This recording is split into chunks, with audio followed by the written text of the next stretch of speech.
today's on-the-spot assignment, we're going to see just what's behind the making of movies. The director and the crew are shooting a documentary film. Let's take a closer look. Bob, this word documentary, what would you say is the difference between a documentary film and a feature movie? Well, there are a good many differences. One would be length. Generally speaking, documentaries are a good deal shorter than feature films. Also, documentaries have something to say in the way of a message. They are informational films. Also, another term that's used interchangeably with documentary is the word actuality films. Bob, is this the thing you hold up in front of the camera before each scene? This is a clapperboard, yes. This identifies on the visual camera the scene number and the take number, and also, as you heard, on the soundtrack.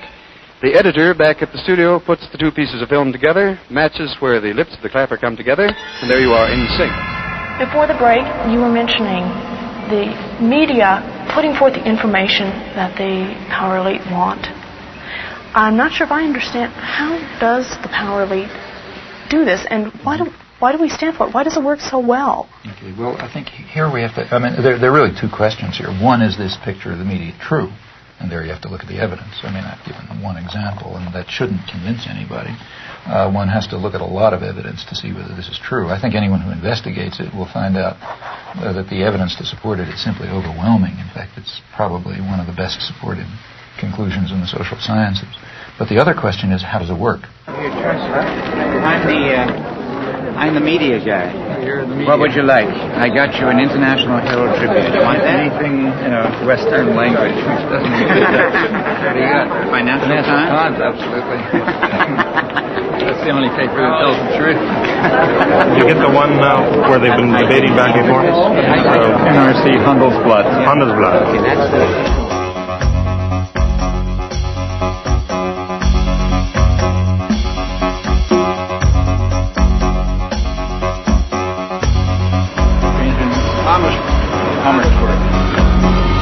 Well, this evening's program is scheduled as a debate, which puzzled me all the way through. There are some problems.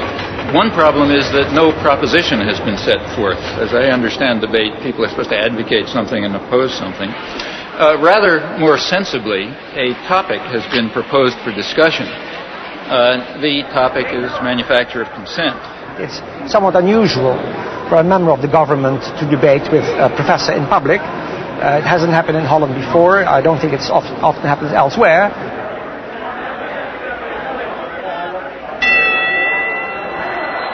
Mr. Borgestein, the floor is yours. Now, we all know that the theory can never be established merely by examples. It can only be established by showing some internal inherent logic. Professor Chomsky has not done so. Professor Chomsky? He's quite right when he says you can't just pick examples. You have to do them in a rational way. That's why we compared examples. The truth is that things are not as simple as Professor Chomsky maintains. Another of Professor Chomsky's case studies concerns the treatment that Cambodia has received in the Western press. Here he goes badly off the rails. We didn't discuss Cambodia. We compared Cambodia with East Timor, two very closely paired examples. And we gave approximately 300 pages of detail covering this in Political Economy of Human Rights, including a reference to every article we could discover about Cambodia.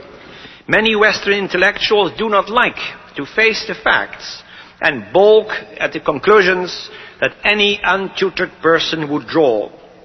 Many people are very irritated by the fact that we exposed the extraordinary deceit over Cambodia and paired it with the simultaneous suppression of the U.S.-supported ongoing atrocities in Timor.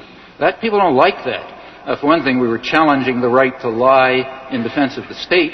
For another thing, we were exposing the apologetics and support for actual ongoing atrocities. That doesn't make you popular. Where did he learn about the atrocities in East Timor or in Central America, if not in the same free press which he so derides? You can find out where I learned about them by looking at my footnotes. I learned about them from human rights reports, from church reports, from refugee studies, and extensively from the Australian press. There was nothing from the American press because it was silenced.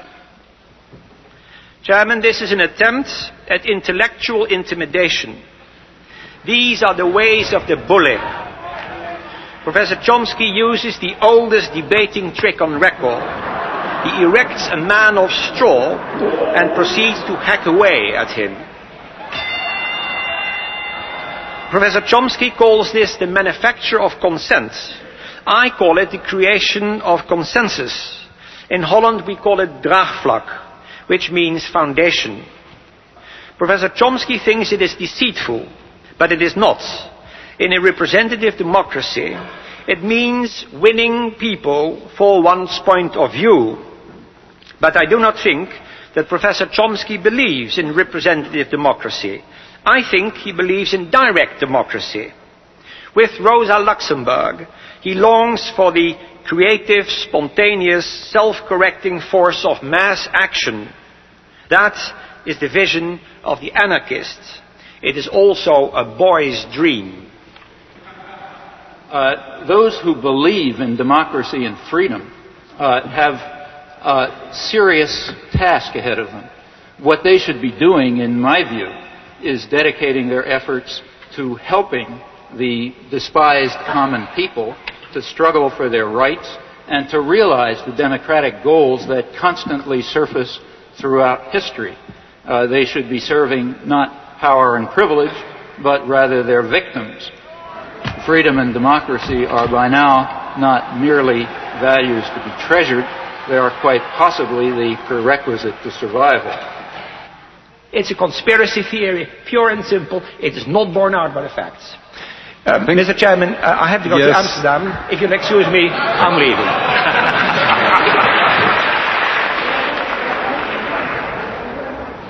One thing is sure.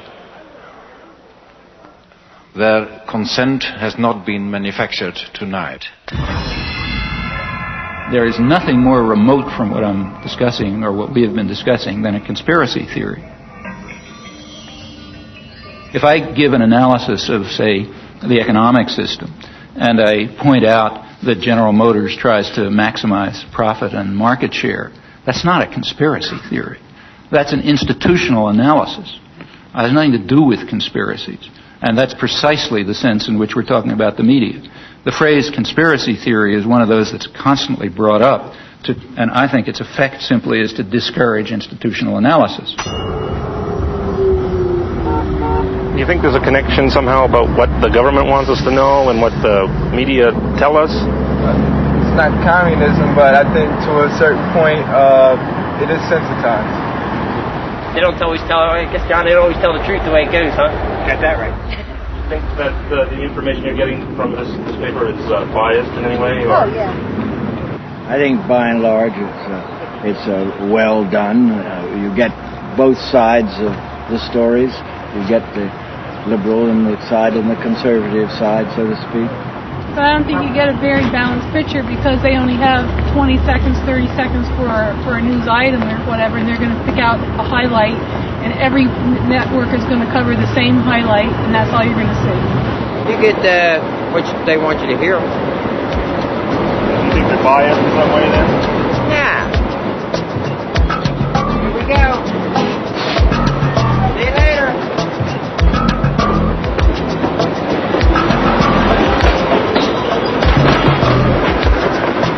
Is it possible for the lights to get a little brighter so I can see somebody out there? Yeah, for the last hour and 41 minutes, you've been whining about how the elite and how the government have been using thought control to keep radicals like yourself out of the public limelight. Now, you're here. I don't see any CIA men waiting to drag you off. You were in the paper. That's where everyone here heard you were coming from, in the paper, and I'm sure they're going to publish your comments in the paper. Now, a lot of countries, you would have been shot for what you have done today. So what are you whining about? We are allowing you to speak, and I don't see any thought control. First of all, I haven't said one word about my being kept out of the limelight. The way it works here is quite different. Now, I don't think you heard what I was saying, but the way it works here is that there is a system of shaping, control, and so on, which gives a certain perception of the world. I gave one example. I'll give you sources where you can find thousands of others. And it has nothing to do with me. It has to do with marginalizing the public and ensuring that they don't get in the way of elites who are supposed to run things without interference. In a review of the Chomsky Reader, it was written that as he's been forced to the margins, he's become strident and rigid. Do you feel this categorization of your later writings is accurate and that you've been a victim of this sort of process you've been describing? Well, the business about being forced to other people will have to judge about the stridency. I won't talk about, I don't believe it, but anyway, that's for other people to judge. However, the matter of being forced to the margins is a matter of fact, and the fact is the opposite of what is claimed. The fact is it's much easier to gain access to even the major media now than it was 20 years ago. You've dealt in such unpopular truths and have been such a lonely figure as a consequence of that. Do you ever regret either that you took the stands you took, have written the things you have written, or that we had listened to you earlier? I don't. I mean, there are particular things which I would do differently because you think about things, you do them differently. But in general, I would say I do not regret it. I mean, do you like being controversial? No, it's a nuisance. Because this mass medium pays little attention to the views of dissenters, not just Noam Chomsky, but most dissenters do not get much of a hearing in this medium. No, in fact, that's, again, completely understandable. They wouldn't be performing their societal function if they allowed favored truths to be challenged. Now, notice that that's not true when I cross the border anywhere, so that I have easy access to the media in just about every other country in the world. There's a number of reasons for that, and one reason is I'm primarily talking about the United States, and it's much less threatening. Your view there is that the militarization of the American economy essentially has come about because there are not other means of controlling the American population. In a democratic society. I mean, it may be paradoxical, but the freer the society is, the more it's necessary to resort to devices like induced fear.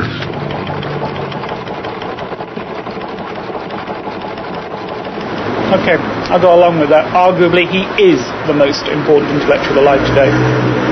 And if my program can give him 500,000 people listening or 750,000 people listening, I'll be delighted.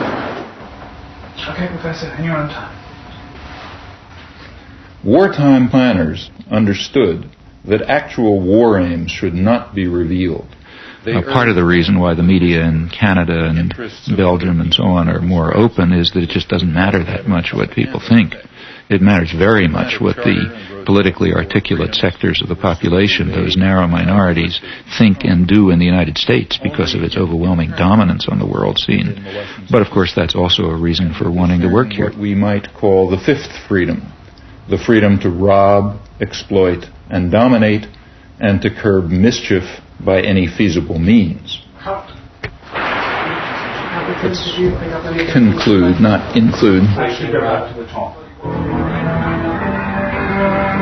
The United States is ideologically narrower in general than other countries.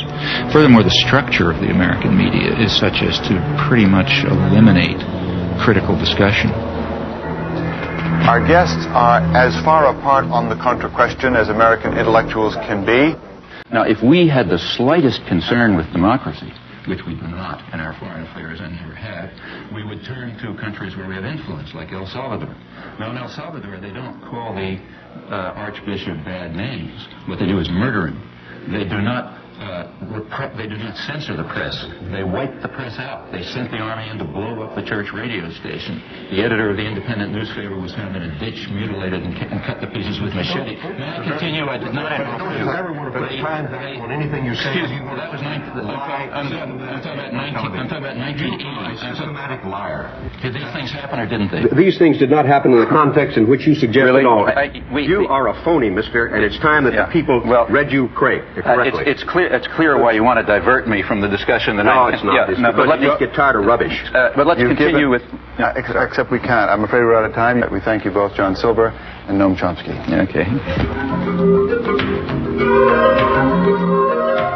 Last time you were here, you spoke about how when you go overseas, you are given access to the mass media. But here, that doesn't seem to be the case. Has that changed at all? Have you ever been invited to appear on Nightline or Brinkley? Yes, I have a couple times been invited to speak on Nightline. Couldn't do it. I had another talk and something or other. And to tell you the honest truth, I don't really care very much. The FAIR, the media monitoring group, published a very interesting study of Nightline. It shows that their conception of a spectrum of opinion is ridiculously narrow, at least by European or world standards.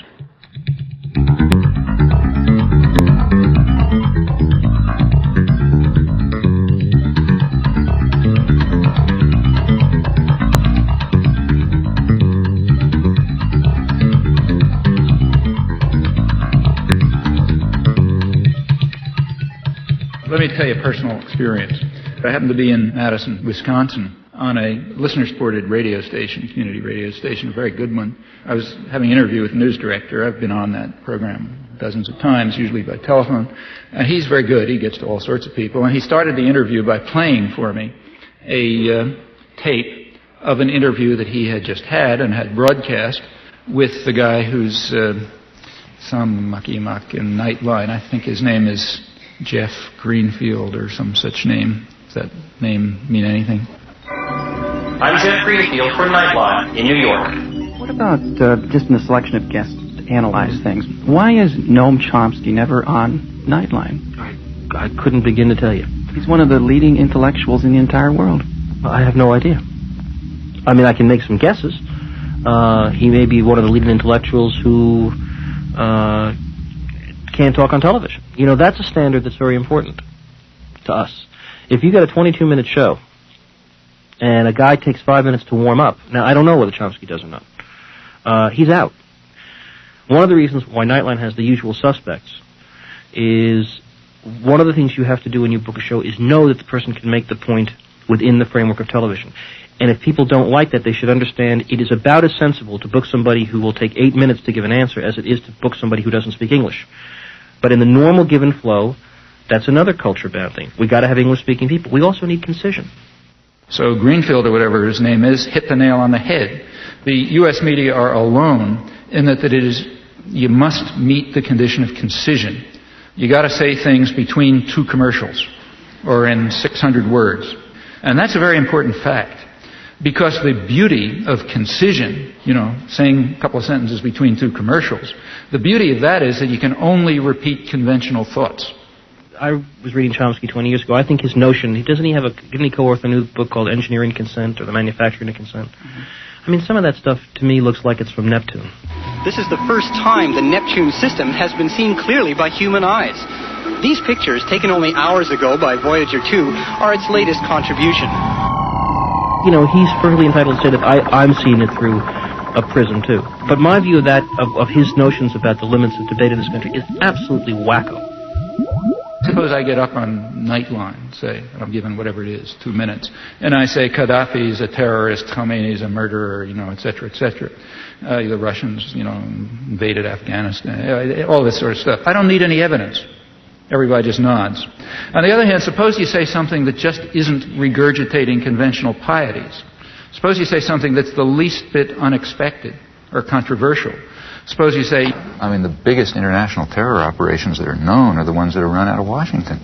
Or suppose you say what happened in the 1980s is the U.S. government was driven underground. Suppose I say the United States is invading South Vietnam, as it was. The best political leaders are the ones who are lazy and corrupt. If the Nuremberg laws were applied, then every post-war American president would have been hanged. The Bible is probably the most genocidal book in our total canon. Education is a system of imposed ignorance. There's no more morality in world affairs fundamentally than there was in the time of Genghis Khan. They're just different, they're just different factors to be concerned with. Now, Chomsky, thank you. Well, people will quite reasonably expect to know what you mean. Why did you say that? I never heard that before. If you said that, you better have a reason, you better have some evidence. In fact, you better have a lot of evidence, because that's a pretty startling comment. You can't give evidence if you're stuck with concision. That's the genius of this structural constraint. And in my view, if people like, say, Nightline and McNeil Lehrer and so on were smarter, if they were better propagandists, they would let dissidents on. Let them on more, in fact. The reason is that they would sound like they're from Neptune. Then comes our special conversation on the Middle East crisis. Tonight's is with the activist, writer, and professor Noam Chomsky.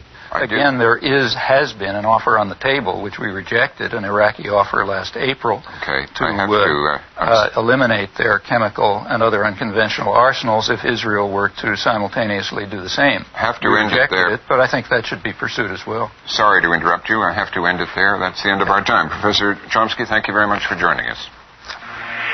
AT&T has supported the McNeil-Lehrer NewsHour since 1983 because quality information and quality communications is our idea of a good connection. AT&T, the right choice. Oh, okay. If you just take about half a second, it's just for two shot, that's all, and we can do everything else with that. Okay.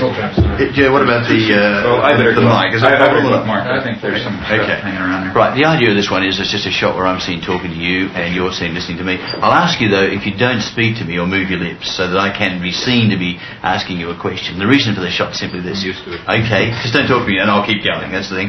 The reason for the shot, I'll explain it through because I usually find that's the easiest way to do it. The reason for the shot is I need a shot where you're sitting and listening to me while I'm asking you a question. We can use the shot to introduce you, explain who you are, where you fit into the piece I'm doing. But if you don't speak to me, I can also use... Got it? Okay, thanks for your time. Righto.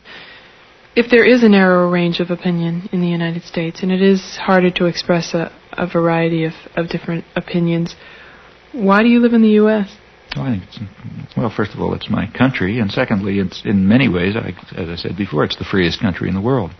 I think there's more possibilities for change here than in any other country I know. But again, comparatively speaking, it's the country where the state is probably most restricted. But isn't that what you should be looking at comparatively rather than in absolute terms? But you don't create that impression. Well, maybe I don't give the impression. I certainly say it often enough. What I've said over and over again, and I've been saying it all tonight, I've written it 1,000,000 times, is that the United States is a very free society. It's also a very rich society. Of course, the United States is a scandal from the point of view of its wealth. Given the natural advantages that the United States has in terms of resources and lack of enemies and so on, the United States should have a level of health and welfare and so on that's, an order of magnitude beyond anybody else in the world. We don't. The United States is last among 20 industrialized societies in infant mortality. That's a scandal of American capitalism. And it ends up being a very free society, which does a lot of rotten things in the world. Okay? There's no contradiction there. Greece was a free society by the standards of Athens. It's also a vicious society from the point of view of its imperial behavior. There's virtually no correlation between maybe none, between the internal freedom of a society and its external behavior. You start your line of discussion at a moment that is historically useful for you. That's why I say you pick the beginning. Of the post-war world is that the communist imperialists, by the use of terrorism, by deprivation of freedom, have contributed to the continuing bloodshed. And the sad thing about it is not only the bloodshed, but the fact that they seem to dispossess you of the power of rational opposition. May I say something? Sure. I think that's about 5% true, and or maybe 10% true. It certainly is true. Why do you give that? May I complete a sentence? Sure. It's perfectly true that there were areas of the world, in particular Eastern Europe, where Stalinist imperialism very brutally took control and still maintains control. But there are also very vast areas of the world where we were doing the same thing. And there's quite an interplay in the Cold War. You see, what you just described is I believe, a mythology about the Cold War, which might have been tenable 10 years ago, but which is quite inconsistent with contemporary scholarship. Ask a Czech. Ask a Guatemalan. Ask a Dominican. Ask a person from the Dominican Republic. Ask a person from South Vietnam. Ask a Thai. Well, obviously, we can't get away with you can't distinguish between the nature of our venture in Guatemala and the nature of the Soviet Union's in Prague. Then we have real difficulty. Explain to me the difference. Now, what about making the media more responsive and democratic? Well, there are very narrow limits for that. It's kind of like asking, how do we make corporations more democratic? Well, the only way to do that is get rid of them, if you have concentrated power, you can, I don't want to say you can do nothing. Like you can, like the church can show up at the stockholders meeting and start screaming about not investing in South Africa. And sometimes that has marginal effects. I don't want to say it has no effects. But you can't really affect the structure of power, because to do that would be a social revolution. And unless you're ready for a social revolution, that is, power is going to be somewhere else, the media are going to have their present structure and they're going to represent their present interests. Now, that's not to say that one shouldn't try to do things. I mean, it makes sense to try to push the limits of a system. It only takes one or two people that think they have integrity as journalists to give you some good press. See, that's important, and that goes back to something that came up before. I mean, there's a lot, there are things are complex. It's not monolithic. I mean, the mass media themselves are complicated institutions with internal contradictions. So on the one hand, there's the commitment to indoctrination and control. But on the other hand, there's the sense of professional integrity. She works alone, as her own boss, writing newspaper columns and producing radio commentaries for a hodgepodge of small clients across the country. This so-called leather-lung Texan has been firing questions at our chief executive for almost 40 years. And many a young man in this country is being disillusioned totally by his government these days. Well, this is a question which you very properly bring to the attention of the nation. It's not that we haven't been holding press conferences. I was just waiting for Sarah to come back. Well, Mr. President, that's very nice of you, and I appreciate it. Sir, I want to call your attention to a real problem we've got in this country today. Those unique and often terrifying McClendon questions reflect her desire to dig out information. And I wanted to ask your new man what he feels. With enough know-how and persistence, she usually gets her man. What would you do if you were in a situation where you were trying to be an honest reporter and you were worried sick about your country and you saw how sick it was and you were facing this weak White House and a weak Congress as a reporter? What would you do? I think there are a lot of reporters who do a very good job. In fact, I have a lot of friends in the press who I think do a terrific job. I know they are, but I mean they want to. But now what? Well, you have to first of all you have to understand what the system is, and smart reporters do understand what it is. You have to understand what the pressures are, what the commitments are, what the barriers are, and what the openings are. Like right after the Iran-Contra hearings, a lot of good reporters understood, well, things are going to be a little more open for a couple of months. So they could ram through stories that they knew they couldn't even talk about before. After Watergate. And the same after Watergate. And then, it closes up again and so on. Most people, I imagine, simply internalize the values.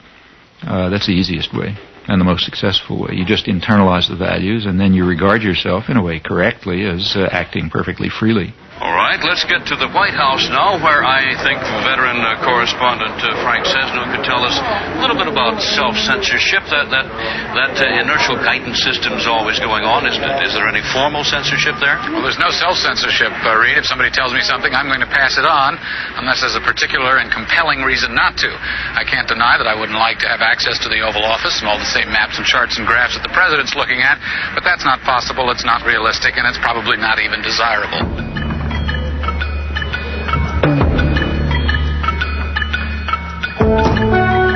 Hello. How are you? Hi. Can you sit down there, please?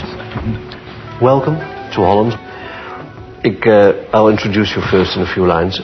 Professor Chomsky, Noam Chomsky, is nu 60 en is ongeveer de meest controversiële intellectueel van Amerika. Dat is ook alweer een platitude, maar zo wordt hij nu eenmaal altijd genoemd.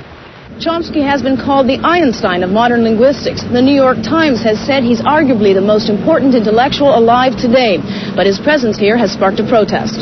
This book that has poisoned the world, and all liar in there. And as a Vietnamese people, we come here to learn the book. Vietnam! Vietnam! He said that in Vietnam there's no violation of human rights and no crime in Cambodia. Is wrong. Chomsky is using, he's a professor, he's using that to poison the world. And we come here to protest that. I don't mind the denunciations, frankly. I mind the lies. Well, I mean, intellectuals are very good at lying. They're professionals at it. Vilification is a wonderful technique. There's no way of responding to it. If somebody calls you, an anti-Semite, what can you say? I'm not an anti-Semite. Or, somebody says you're a racist, you're a Nazi or something. You always lose. I mean, the person who throws in the mud always wins, because there's no way of responding to such charges. Professor Chomsky seems to believe that the people he criticizes fall into one of two classes, liars or dupes. Consider what happened when I discussed the case of Robert Faurisson. Let me recall the facts. Let's not go into details, please, because the details happen to be important. Yes, but I have only one question on the Faurisson question. Do the facts matter or don't they matter? Of course they do. Well, let me tell you what the facts are then. Faurisson says that the massacre of the Jews in the Holocaust is a historic lie. No, this is an important one. It has a lot to do with the topic. Your views are extremely controversial, and perhaps one of the things that has been most controversial and you've been most strongly criticized for was your defense of a French intellectual who was suspended from his university post for contending that there were no Nazi death camps in World War II. My name is Robert Faurisson. I am 60. I am university professor in Lyon, France. Behind me, you may see the courthouse of Paris, the Palais de Justice. In this place, I was convicted many times at the beginning of the 80s.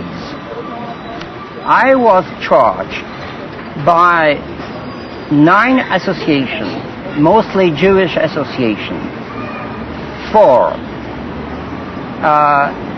inciting hatred, racial hatred, for racial defamation, for damage by falsifying a story. Professor Chomsky and a number of other intellectuals signed a petition in which Faurisson is called a respected professor of literature who merely tried to make his findings public. Perhaps we can start with just the story of Robert Faurisson and your involvement. More than 500 people signed, maybe 600, mostly universitaires, scholars. And what happened to the other 499 of them? How come we only hear about Chomsky's signature? Well, I think it's because Chomsky is in himself a kind of political power.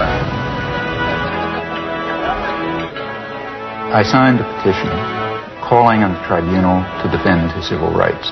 At that point, the French press, which apparently has no conception of freedom of speech, concluded that since I had called for his civil rights, I was therefore defending his theses. Faurisson then published a book in which he tried to prove that the Nazi gas chambers never existed. What we deny is that there was an extermination program and an extermination actually, especially in gas chambers or gas vans. The book contains a preface written by Professor Chomsky in which he calls Faurisson a relatively apolitical sort of liberal. A communist is a man, a Jew is a man, a Nazi is a man, I am a man. Are you a Nazi? I am not a Nazi. How would you describe yourself politically? Nothing. The preface that you wrote, that's not the preface that I wrote, because I never wrote a preface, and you know that I never wrote a preface. He's referring to a statement of mine on civil liberties, which was added to a book in which Faurisson, excuse me. Yes, I use. And the language you use has meaning. That's right, and the language I use. Apolitical liberal, or as someone whose views can be dignified by the words findings or conclusions. That is a judgment, and that is a favourable judgment of his views. On the contrary. Can I continue with the facts? Yes, you can continue with the facts for hours, but I mean, there are few facts that, okay. Let's get to the so-called preface. I was then asked by the person who organized the petition to write a statement on freedom of speech. Just banal comments about freedom of speech, pointing out the difference between defending a person's right to express his views and defending the views expressed. So I did that. I wrote a rather banal statement called Some Elementary Remarks on Freedom of Expression, and I told him, do what you like with it. So Pierre produced a book which all the arguments of Faurisson were to be put in front of the court. And we thought wise to use the text of Noam Chomsky as a kind of warning, a foreword, to say that it was a matter of freedom of expression, freedom of thought, freedom of research. Why did you try at the last moment to get it back from the book? That's the one thing I'm sorry about. But that's the real important thing. It's not. Of course. You mean the fact that I tried to retrace it? Because with that you said it was wrong of you I to didn't. do it. See, in fact, take a look at what I wrote a letter, which was then publicized, in which I said, look, things have reached the point where the French intellectual community simply is incapable of understanding the issues. At this point, it's just going to confuse matters even more if my comments on freedom of speech happen to be attached to this book, which I didn't know existed. So just to clarify things, you better separate them. Now, in retrospect, I think I probably shouldn't have done that. I should have just said, fine, then let it appear, because it ought to appear. But that's, apart from that, I regard this as not only trivial, but as compared with other positions I've taken on freedom of speech, invisible. I do not think that the state ought to have the right to determine historical truth and to punish people who deviate from it. I'm not willing to give the state that right, even if they happen to But are you denying that the gas chambers ever existed? But I'm saying if you believe in freedom of speech, you believe in freedom of speech for views you don't like. I mean, Goebbels was in favor of freedom of speech for views he liked, right? So was Stalin. If you're in favor of freedom of speech, that means you're in favor of freedom of speech precisely for views you despise. Otherwise, you're not in favor of freedom of speech. There's two positions you can have on freedom of speech. Now, you can decide which position you want. With regard to my defense of the utterly offensive, the people who express utterly offensive views, I haven't the slightest doubt that every commissar says, you're defending that person's views. No, I'm not. I'm defending his right to express them. The difference is crucial, and the difference has been understood outside of fascist circles since the 18th century. Is there anything like objectivity, or scientific objectivity, reality? As a scientist, look, I'm not saying I defend the views. Look, if somebody publishes a scientific article, which I disagree with, I do not say the state ought to put him in jail. Right? All right, but you don't have to support him right away and say, I support him just for the sake of everybody saying that, whatever he wants to say. Suppose this guy is taken to court and charged with falsification. Then I'm going to defend them, even if I disagree. But he wasn't taken to court. Oh, you're wrong. But when did you write the support? When he was brought to court. And in fact, the only support that I gave him is to say he has a right of freedom of speech, period. There is no doubt in my mind that the example that I gave about this story is the Holocaust that did not exist is very, very typical. I'll give you another example about how much of the American press believes that Fabrication has anything to say, or any press? How much of the press in France? Since I follow, what percentage would you say? I'll tell you. Is it higher than zero? Is it higher than zero? I'll tell you. Have you ever seen anything in any newspaper or any journal saying that this man is anything other than a lunatic? I'll try to answer. I think that I just followed the case. That's a simple question. I followed the case 5 or 6 years ago, and I happened to see that Noam Chomsky was in for strong criticism even from some of his supporters for doing something which could be interpreted only in terms of a campaign against Israel. Going back years, I am absolutely certain that I've taken far more extreme positions on people who deny the Holocaust than you have. For example, you go back to my earliest articles and you will find that I say that even to enter into the arena of debate on the question of whether the Nazis carried out such atrocities is already to lose one's humanity. So I don't even think you ought to discuss the issue if you want to know my opinion. But if anybody wants to refute Fabrication, there's certainly no difficulty in doing so.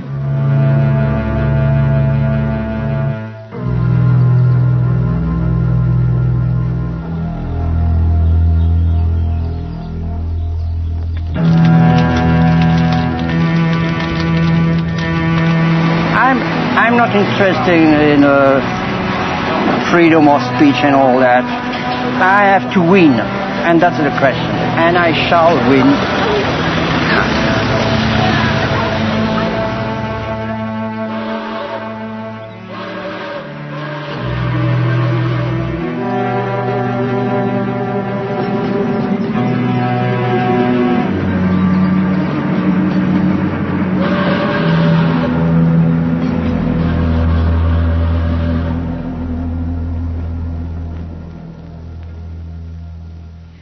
I'm just an ordinary mom who just thinks in terms of, I don't want to someday be holding my grandchildren and watching something horrible happen and feel like I didn't do anything. And I mean, it's obvious what you're doing, And my question is, on a practical level, where do you see the most practical place to put your energy? I mean, tonight I feel in overwhelm, like I feel like it's too big, it's too much to even make a dent in. The way things change is because lots of people are working all the time. And, you know, they're working in their communities, in their workplace, or wherever they happen to be, and they're building up the basis for popular movements which are going to make changes. That's the way everything has ever happened in history, you know, whether it was the end of slavery or whether it was the democratic revolutions or anything you want, you name it, that's the way it worked. You get a very false picture of this from the history books. In the history books, there's a couple of leaders, George Washington or Martin Luther King or whatever. And I don't want to say that those people are unimportant. Like Martin Luther King was certainly important, but he was not the civil rights movement. Martin Luther King can appear in the history books because lots of people whose names you will never know and whose names are all forgotten and who may have been killed and so on were working down in the South. When you have activists and people concerned and people devoting themselves and dedicating themselves to social change or issues or whatever, then people like me can appear. And we can appear to be prominent, but that's only because somebody else is doing the work. My work, whether it's giving hundreds of talks a year or spending 20 hours a week writing letters or writing books, is not directed to intellectuals and politicians. It's directed to what are called ordinary people. And what I expect from them is, in fact, exactly what they are, that they should try to understand the world and act in accordance with their decent impulses, and that they should try to improve the world. And many people are willing to do that, but they have to understand. And in fact, as far as I can see, in these things, I feel that I'm simply helping people develop courses of intellectual self-defense. What did you mean by that? What would such a course be? I don't mean go to school, because I'm going to get it there. It means you have to develop an independent mind and work on it. Now, that's extremely hard to do alone. You know? The beauty of our system is it isolates everybody. Each person is sitting alone in front of the tube. You know? Now, it's very hard to have ideas or thoughts under those circumstances. You can't fight the world alone. Some people can, but it's pretty rare. The way to do it is through organization. So courses of intellectual self-defense will have to be in the context of political and other organizations. And it makes sense, I think, to look at what the institutions are trying to do and to take that almost as a key. What they're trying to do is what we're trying to combat. If they're trying to keep people isolated and separate and and so on, well, we're trying to do the opposite. We're trying to bring them together. So in your local community, you want to have sources of alternative action. People with parallel concerns, maybe differently focused, but at the core sort of similar values and a similar interest in helping people learn how to defend themselves against external power and taking control of their lives and, reaching out your hand to people who need it. That's a common array of concerns. You can learn about your own values and you can figure out how to defend yourself and so on in conjunction with others. Are there one or two publications that I, as an average person, a biologist, can read to bypass this filter of our press? Now, if you ask what media can I turn to get the right answers, first of all, I wouldn't tell you that because I don't think there's an answer. The right answers are what you decide are the right answers. Maybe everything I'm telling you is wrong. Okay, could perfectly well be, I'm God, but that's something for you to figure out. I mean, I could tell you what I think happens to be more or less right, but there isn't any reason why you should pay any attention to it. What impact do you feel alternative media is currently having or could potentially have? I'm actually a little more interested in its potential. And just to define my terms, by alternative media, I'm referring to media that are or could be citizen-controlled as opposed to state or corporate controlled. That's what's kept people together. To the extent that people are able to do something constructive, it's because they have some way of interacting. I mean, I've always felt it would be a very positive thing, and it should be pushed as far as it can go. I think it's going to have a very hard time. There's just such a concentration of resources and power that alternative media, while extremely important, are going to have quite a battle. It's true there are things which are small successes, but it's because people have just been willing to put in incredible effort. Like, say, take Z Magazine. I mean, that's a national magazine which literally has a staff of 2 and no resources. Tell us a little about Z Magazine, what it is and what makes it different. Go ahead. Thank you. We just wanted to do a magazine that would address all the sides of political life: economics, race, gender, authority, political relations. And we wanted to do it in a way that would incorporate an attention to how to not only understand what's going on, but how to make things better, what to aim toward, and to provide at the same time humor, culture, a kind of a magazine that people could relate to and could get a lot out of and could participate in.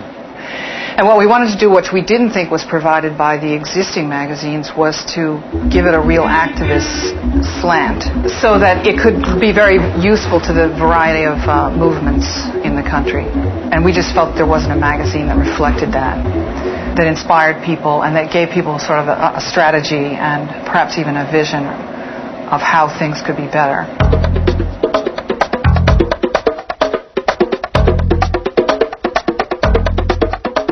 South End Press has sort of made it. That is, they're surviving. It's a small collective, again, with no resources, and they put out a lot of books, including quite a lot of good books. But for a South End book to get reviewed is almost impossible. Editorially and business-wise, we make decisions based on politics that no corporate publisher can really advocate because of their ties to corporate America.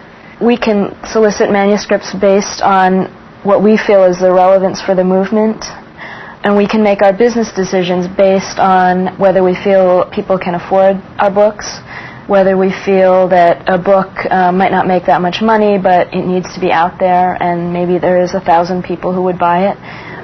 And those are criteria that we feel are very precious in this day of corporate mergers.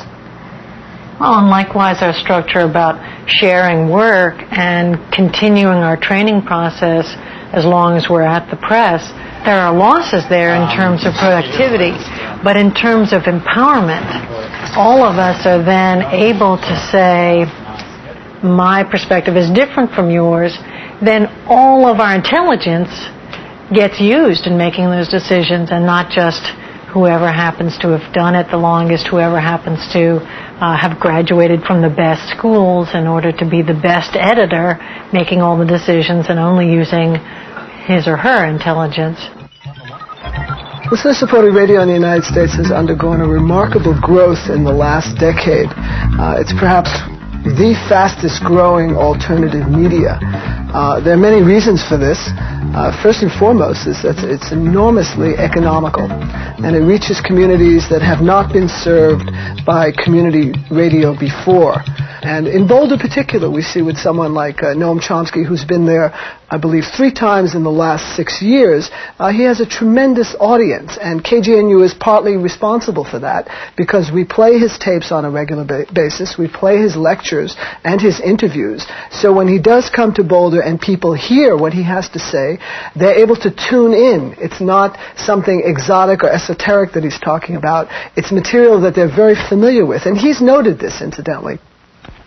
I mean, if there's a listener-supported radio station, that means that people can get daily, every day, a different way of looking at the world. Not just what the corporate media want you to see, but a different picture, a different understanding. Not only can you hear it, but you can participate in it.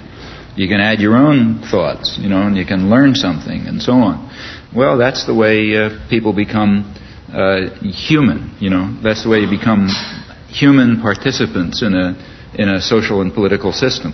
Hello, I'm Ed Robinson, and this is Non-Corporate News. What is non-corporate news, and why is it necessary? I didn't want to just show another film at a library or something. I wanted to make my own statement. I thought it would be more fun to do, and perhaps I could get other people involved in a project besides showing a film. We could make a film or a video. The local cable station's hooked up to 3 communities, Lynn, Swampscott, and Salem. So that's 30,000 people, or 30,000 homes, I'm not sure, but I'm sure a lot of people will see it, and they'll be the kind of people who don't go out to see a film. They'll go right into their houses, so if they're flipping through the channels, they might be able to get a completely new idea of the world.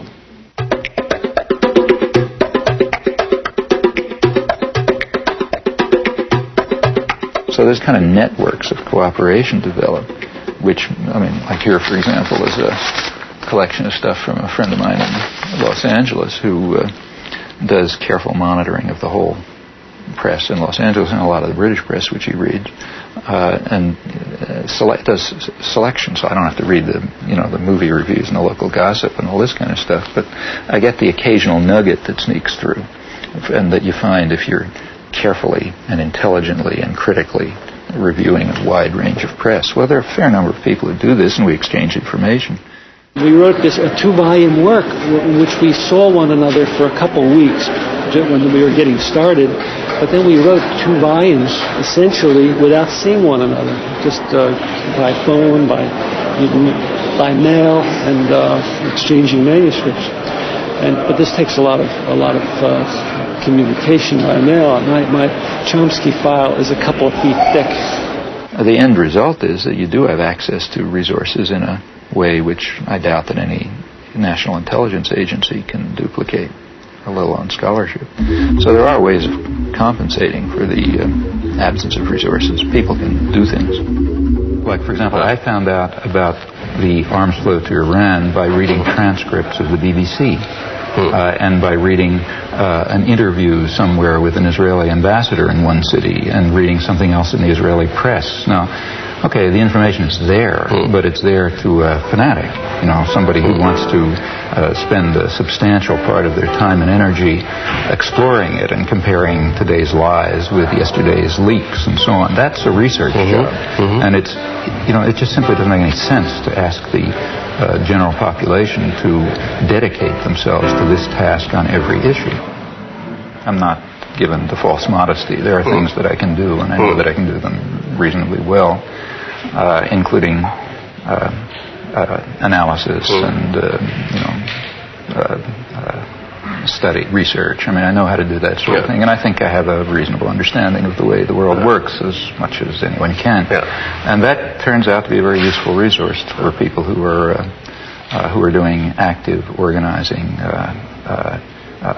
trying to engage themselves in a way which will make it a little bit of a better world. And if you can help in those things or participate in them, well, that's rewarding. I wonder if you can envision a time when people like myself, again, the naive people of this world, can again take pride in the United States. And is that even a healthy wish now? Because it may be this hunger for pride in our country that makes us more easily manipulated by the powers that you talk about. I think you first of all have to ask what you mean by your country. Now, if you mean by the country, the government, I don't think you can be proud of it, and I don't think you could ever be proud of it. Or could you be proud of any government? It's not our government, and you shouldn't be. States are violent institutions. The government of any country, including ours, represents some sort of domestic power structure, and it's usually violent. States are violent to the extent that they're powerful. That's roughly accurate. You look at American history, it's nothing to write home about. Why are we here? We're here because, say, some 10 million Native Americans were wiped out. That's not very pretty. Until the 1960s, it was still cowboys and Indians.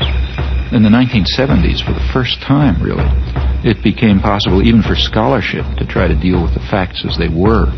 For example, to deal with the fact that the Native American population was far higher than had been claimed, millions higher, maybe as many as 10 million higher than had been claimed, and that they had an advanced civilization, and that there was something akin to genocide that took place. Now, we went through 200 years of our history without facing that fact. One of the effects of the 1960s is it's possible to at least begin to come to think about the facts. Well, that's an advance.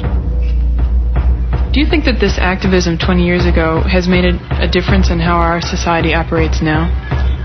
It has not changed the institutions and the way they function. But it has led to very significant cultural changes. Remember, these movements of the 60s expanded in the 70s and expanded further in the 80s, and they reached into other parts of the society and different issues. A lot of things that seemed outrageous in the 60s are taken for granted today. So, for example, take the feminist movement, for example, which barely began to exist in the 60s. Now it's part of general consciousness and awareness. The ecological movements began in the 70s. The third world solidarity movements were very limited in the 60s. It was really Vietnam. And in the 60s also it was a student movement, as you say. Now it's not. Now it's mainstream America. If there is more dissidence now than you can remember, why do you go on to write that the people feel isolated? Because I think much of the general population recognizes that the organized institutions do not reflect their concerns and interests and needs. They do not feel that they participate meaningfully in the political system. They do not feel that the media are telling them the truth or even reflect their concerns. They go outside of the organized institutions to act. We see more and more of our elected leaders and know less and less of what they're doing. Yeah, this medium does that. Very striking. In fact, the presidential elections have been almost removed from the point where the public even takes them seriously as involving a matter of choice. So what do you think about what goes on in the White House? It's kept too private, I think. Yeah, they should come out. I know. People. Yeah. Who should talk to the people? George Bush. Well, it means that the political system increasingly functions without public input. It means to an increasing extent not only do people not ratify decisions presented to them, but they don't even take the trouble of ratifying them. They assume that the decisions are going on independently of what they may do in the polling booth. Ratification would be what? Well, ratification would mean a system in which there are two positions presented to me, the voter. I go into the polling booth and I push one or another button depending on which of those positions I want. That's a very limited form of democracy. Really meaningful democracy would mean that I play a role in forming those decisions and creating those positions. And that would be real democracy. That's not We're very far from that. But we're even departing from the point where there is ratification. When you have stage-managed elections with the public relations industry determining what words come out of people's mouth, candidates decide what to say on the basis of tests that determine what the effect will be across the population. Somehow people don't see how profoundly contemptuous that is of democracy.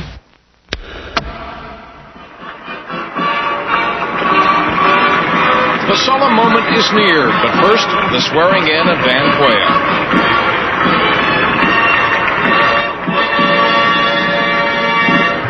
Please move to your seats. For the first time in this century, for the first time in perhaps all history, man does not have to invent a system by which to live. We don't have to talk late into the night about which form of government is better. We don't have to wrest justice from the king. We only have to summon it from within ourselves. This is a time when the future seems a door you can walk right through into a room called tomorrow. Great nations of the world are moving toward democracy through the door to freedom.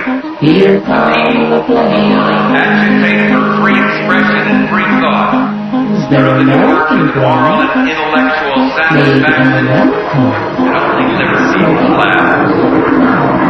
We know how to secure a more just and prosperous life for men on earth through free markets, free speech, free elections, and the exercise of free will unhampered by the state.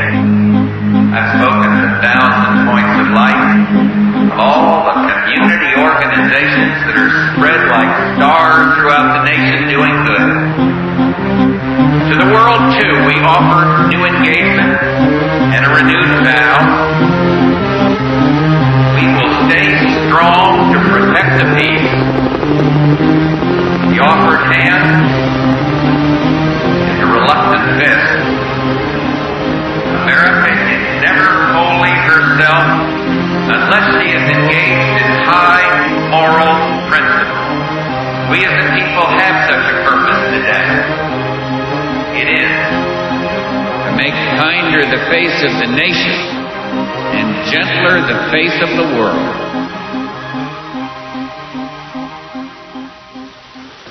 Referring back to your earlier comment about escaping from or doing away with capitalism, I was wondering what scheme, workable scheme, you would put in its place. Me?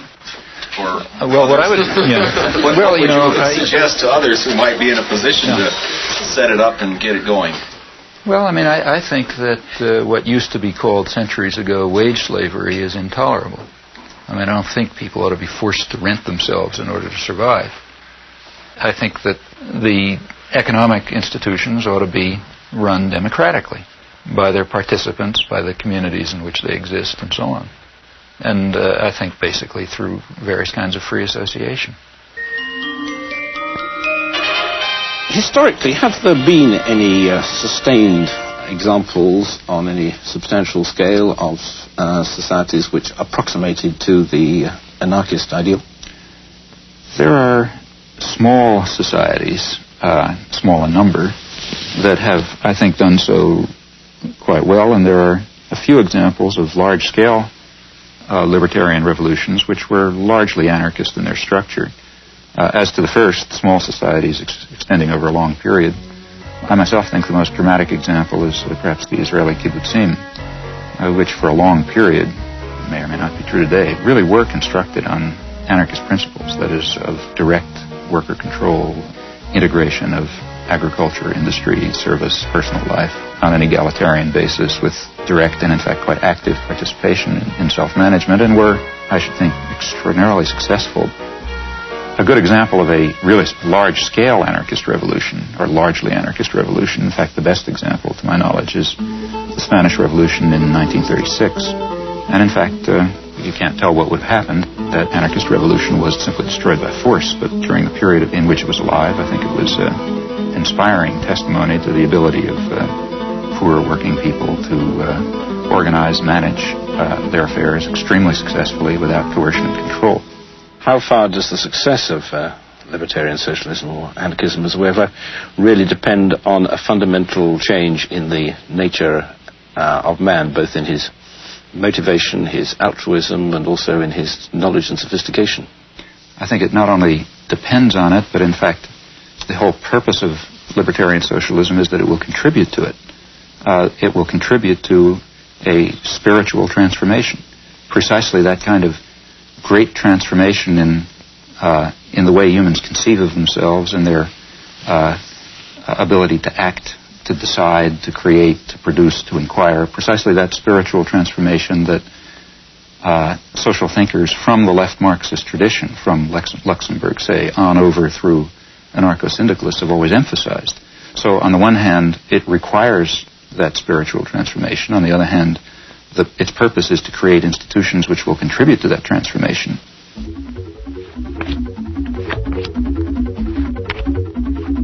You've written that in looking at contributions of gifted thinkers, one must make sure to understand their contributions, but also to eliminate the errors in them. And of your ideas, what would you guess would be discarded and what would be assimilated by future thinkers? Well, I mean, I would assume virtually everything would be discarded. For example, here we have to distinguish. I mean, the work that I do in my professional area, I mean, if I still believed what I believed 10 years ago, I'd assume the field is dead. So I assume that when next time you read a student's paper, you're going to see something that has to be changed, and you continue to make progress. In dealing with social and political issues, in my view, what is at all understood is pretty straightforward. I don't think that there may be deep and complicated things, but if so, they're not understood. The basic ways, to the extent that we understand society at all, it's pretty straightforward. And I don't think that those simple understandings are likely to undergo much change. The point is that you have to work. And that's why the propaganda system is so successful. Very few people are going to have the time or the energy or the commitment to carry out the constant battle that's required to get outside of, McNeil Lehrer or Dan Rather or somebody like that. The easy thing to do, you come home from work, you're tired, you had a busy day, you're not going to spend the evening carrying out a research project. So you turn on the tube, you say it's probably right. or you look at the headlines in the paper, and then you watch the sports or something. And that's basically the way the system of indoctrination works. Sure, the other stuff is there, but you're going to have to work to find it.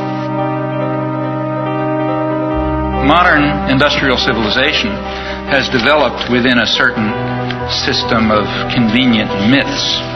The driving force of modern industrial civilization has been individual material gain, which is accepted as legitimate, even praiseworthy, on the grounds that private vices yield public benefits in the classic formulation. Now, it's long been understood very well that a society that is based on this principle will destroy itself in time. It can only persist with whatever suffering and injustice it entails, as long as it's possible to pretend that the destructive forces that humans create are limited, that the world is an infinite resource, and that the world is an infinite garbage can.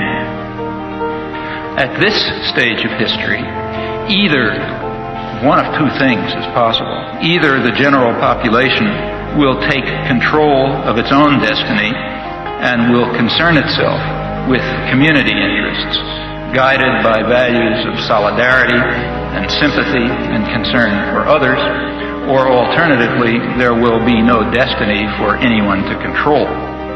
As long as some specialized class is in a position of authority, it is going to set policy in the special interests that it serves. But the conditions of survival, let alone justice, require rational social planning in the interests of the community as a whole, and by now that means the global community. The question is whether privileged elites should dominate mass communication and should use this power as they tell us they must, namely to impose necessary illusions, to manipulate and deceive the stupid majority and remove them from the public arena. The question in brief is whether democracy and freedom are values to be preserved or threats to be avoided. In this possibly terminal phase of human existence, democracy and freedom are more than values to be treasured. They may well be essential to survival. Thank you. He's up there thinking for himself, and he's deciphering this tremendously overweighted body of information, which he puts into an order and gives you the feeling that you can do the same thing, that the whole thing is decipherable. And he also gives you the sense that there is a source, there's a center to a dissenting population, although we feel that there's no center. And I think that is what reactivated in me a desire to get reacquainted with the political scene after 30 years of alienation from it. You do hundreds of interviews and lectures, and you're dealing with massacres in East Timor and invasions of Panama, etc. Pretty horrific stuff, death squads. What keeps you going? I mean, don't you get burned out on this material? Well, you know, it's mainly a matter of whether you can look yourself in the mirror, I think. Oh, gotta go. Get these big boys out. Okay. Maybe you can say all aboard for us. Okay. All aboard!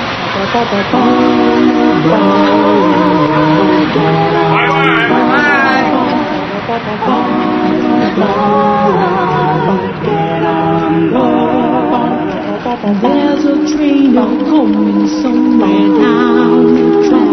The people who ain't ready better step in back. This train has been running since time beginning.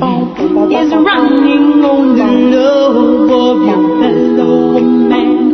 All aboard. Good to see you. Just hit the microphone. Thank you. Bye, Canada. Goodbye, Canada. You better get on board. I think I've gone past the hour that you agreed to. Can I give the introduction? You said that he's from Harvard. Oh, I heard that. Yeah. Oh, yes, that is true, yeah. We'll bleep it. sorry about making you answer that. No, that's okay. It's so short. It worked. Did we hit it in 2 minutes? Or? Well, we did pretty well. Actually, that means less sports, and that's fine with me. You know, people out there, they don't know what's going on. If the people knew what you say here today, there'd be a heck of a change. Thank you. On that optimistic note, Professor Chomsky, thank you very much indeed. So how did it go?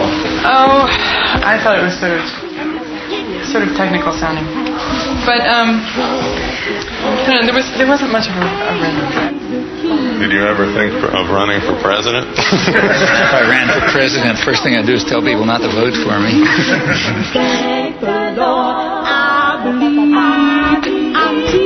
This guy's got to go home. He really does. Yeah. And people still believe that the Celtics lost in the World Championship. Yeah. Thanks.